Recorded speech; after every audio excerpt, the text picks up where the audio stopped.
స్నేహితుడు పాడొద్దన్నాడు కానీ గాడిద వినలేదు. తర్వాత ఏమైందో తెలుసా? ఒకప్పుడు ఒక గాడిద అడవిలో నివసించేది. దానికి స్నేహితులు లేరు మరియు ఒంటరిగా జీవించేది. ఒకరోజు ఒక నక్క ఆ గాడిదను చూసింది. అది గాడిద దగ్గరికి వెళ్లి, ఏమిటి విషయం? నువ్వు ఎందుకు ఇంత విచారంగా కనిపిస్తున్నావు అని అడుగుతుంది.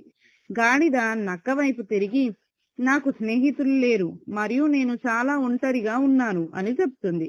బాధపడకు, ఈ రోజు నుండి నేను నీ స్నేహితుడినవుతాను అని నక్క అంటుంది. నక్క గాడిదను ఓదార్చింది. ఆ రోజు నుండి గాడిద మరియు నక్క చాలా మంచి స్నేహితులయ్యారు. వారు ఎల్లప్పుడూ కలిసి నివసించేవారు. ఒక వెన్నెల సాయంత్రం నక్క మరియు గాడిద అడవిలో తిరుగుతున్నాయి. అది చల్లగా మరియు ఆహ్లాదకరంగా ఉండే సాయంత్రం. వారు నడుస్తూ అడవి సరిహద్దుల్లో ఉన్న ఒక గ్రామ శివార్లకు వచ్చారు. వారి ముందు పండ్ల చెట్ల తోట ఉంది. అప్పుడు గాడిద ఇలా అంటుంది, ఆ మిత్రమా, చూడు, పండ్లు ఎంత అద్భుతంగా మరియు రుచికరంగా కనిపిస్తున్నాయి అని అంటుంది. వాటిలో కొన్ని తిందాం అని చెప్తుంది. నక్క అందుకు సరే అన్నది. కానీ చాలా నిశ్శబ్దంగా చేద్దాం మిత్రమా అని నక్క అంటుంది. వారు తోటలోకి ప్రవేశించి నిశ్శబ్దంగా పండ్లు తినడం ప్రారంభించారు. తగినంత తిన్న తర్వాత వారు సంతోషంగా మరియు సంతృప్తిగా ఒక చెట్టు కింద పడుకున్నారు. అది రుచికరంగా ఉంది, కానీ ఈ అందమైన రాత్రి వేళ ఏదో వెలితి ఉంది మిత్రమా అని గాడిద అంటుంది. అదేమిటో చెప్పు మిత్రమా అని నక్క అడిగింది. సంగీతం అని గాడిద కొంచెం ఆశ్చర్యంగా చూస్తూ సమాధానం ఇచ్చింది. నక్క అప్పుడు అడిగింది, మనం ఎక్కడి నుండి సంగీతం పొందబోతున్నాము అని అంటుంది. గాడిద అప్పుడు, ఒక నిష్ణాతుడైన గాయకుడిని అని నీకు తెలియట్లేదా నేను అని అంటుంది. నక్క అందుకు భయపడింది. గుర్తుంచుకో మిత్రమా, మనం ఒక తోటలో ఉన్నాము. రైతు మన మాట వింటే మనం ఇబ్బందుల్లో పడతాము అని నక్క చెప్తుంది.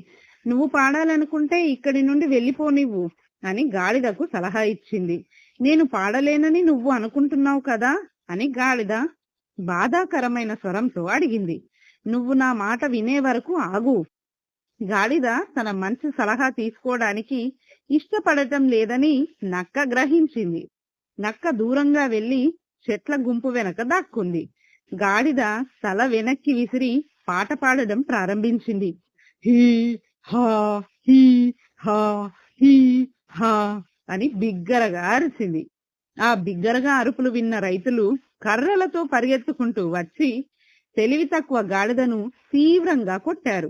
దానితో గాడిదకు మొత్తం ఒళ్ళంతా నొప్పిగా అనిపించింది. రైతులు వెళ్లిపోయిన తర్వాత నక్క తన స్నేహితుడి వద్దకు వెళ్లి, నీ పాట పాడినందుకు నువ్వు గెలిచిన బహుమతి ఇదేనా అని అడిగింది. వాళ్ళు మంచి సంగీతాన్ని ఇష్టపడరు అని బాధగా మరియు సిగ్గుతో గాడిద బదులిచ్చింది. అప్పుడు నక్క ఇలా అంటుంది, నీవు మంచి స్నేహితుడు ఇచ్చిన సలహా విననప్పుడు ఇలాగే జరుగుతుంది. నువ్వు గుణపాఠం నేర్చుకున్నావని నేను ఆశిస్తున్నాను అని నక్క బదులిస్తుంది. ఈ కథలోని నైతికత ఏమిటంటే, మంచి స్నేహితుడి సలహా వినాలి. ఈ కథ మీకు నచ్చితే లైక్ చేయండి. ఇంకా ఇలాంటి మంచి మంచి కథల కోసం వెంటనే తెలుగు స్టోరీస్ ఫన్ వరల్డ్ అనే ఛానల్ ని సబ్స్క్రైబ్ చేసుకోండి.